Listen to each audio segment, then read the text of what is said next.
బంగారం వెండి అమ్మకాలలో తరతరాల నమ్మకానికి నాణ్యతకు పెట్టింది పేరు శ్రీ ధనలక్ష్మి జ్యువెలరీ. శ్రీ దాడిశెట్టి నరసయ్య గారి ఆశయాలే పునాదిగా వారి మనవడు దాడిశెట్టి నరసయ్య సన్ ఆఫ్ విష్ణు చక్రంచే తుడిలో మొట్టమొదటి BAS hall mark mega AC showroom ప్రారంభం. అందమైన చేత అందుబాటు ధరలు అందరూ మెచ్చే అందరికీ నచ్చే ఎన్నో వెరైటీలతో మీకు ఆహ్వానం పలుకుతోంది Sri Dhanalakshmi jewellery, main road, Tuni.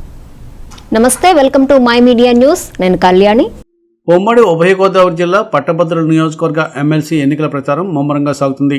Rajanagaram నియోజకవర్గంలో ఎన్డీఏ కూటమి ఆధ్వర్యంలో ప్రచారాన్ని హోరెత్తిస్తున్నారు. రాజానగరం నియోజకవర్గ టీడీపీ ఇన్ఛార్జ్, రోడా చైర్మన్ బొడ్డు వెంకటరమణ చౌదరి, భారతీయ జనతా పార్టీ మండల శాఖ అధ్యక్షులు అడపా సుధీర్ కుమార్ ఆధ్వర్యంలో కోరుకొండ ప్రభుత్వ కళాశాల, ఉన్నత పాఠశాల, ప్రైవేటు పాఠశాలల ఉపాధ్యాయులను కలిసి ఎన్డీఏ కూటమి ఎమ్మెల్సీ అభ్యర్థి పేరాబత్తుల రాజశేఖర్ను గెలిపించాలని కోరుతూ ప్రచారం సాగించారు. ఈ కార్యక్రమంలో తెలుగుదేశం పార్టీ నాయకులు ఆశీస్ లాల్, తనకాల నాగేశ్వరరావు, అడప వీరబాబు, కంటే కేశవరావు, కూటమి పార్టీల నాయకులు, కార్యకర్తలు పాల్గొన్నారు. ఈ నెల 27వ తారీఖున ఉభయ గోదావరి జిల్లాల పట్టభద్రుల ఎమ్మెల్సీ ఎలక్షన్ జరగబోతుంది.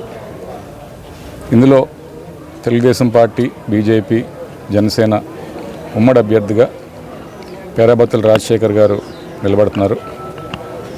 వారికి ఓటు వేయాలని ఒక 4 రోజుల నుంచి ఇప్పటికే మేము ప్రచారం అయితే మొదలుపెట్టాం. ఈ రోజున కోరుకొండ మండలం స్కూళ్ళు, కాలేజీలు తిరిగి అక్కడున్న టీచర్సు, లెక్చరర్సు, ప్రొఫెసర్స్ అందరినీ కూడా మా అభ్యర్థిని గెలిపించాలని చెప్పేసి ప్రతి ఒక్కరు కూడా మేము అభ్యర్థిస్తున్నాం. అయితే వారి దగ్గర నుంచి కూడా చాలా అనూహ్యమైన స్పందన లభిస్తుంది. గత ప్రభుత్వాన్ని దించే క్రమంలో చాలా కీలక పాత్ర పోషించిన గవర్నమెంట్ ఎంప్లాయీస్ అందరూ కూడా, అందులో టీచర్స్ కూడా ముఖ్యమైన వారు, వారి అసహనం, వారి పడిన ఇబ్బందుల వల్ల చాలా ఒక తీవ్రతరమైనటువంటి ఉద్యమం చేసినటువంటి పరిస్థితులు మనం చూసాం గతంలో. సో వారు కూడా ఇప్పుడు పూర్తి మద్దతు పలుకుతున్నారు.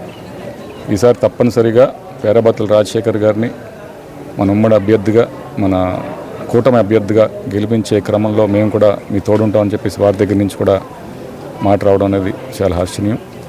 సో రానున్న రోజుల్లో కూడా 27వ తారీఖు వరకు పూర్తి స్థాయిలో మొత్తం మా రాజానగరం నియోజకవర్గంలో 5,834 ఓట్లు, పట్టభద్రుల ఓట్లు ఉన్నాయి. ప్రతి ఓటర్ని కూడా 3-4 సార్లు కలిసి వారిని ఓటు అభ్యర్థించడం జరుగుతుంది.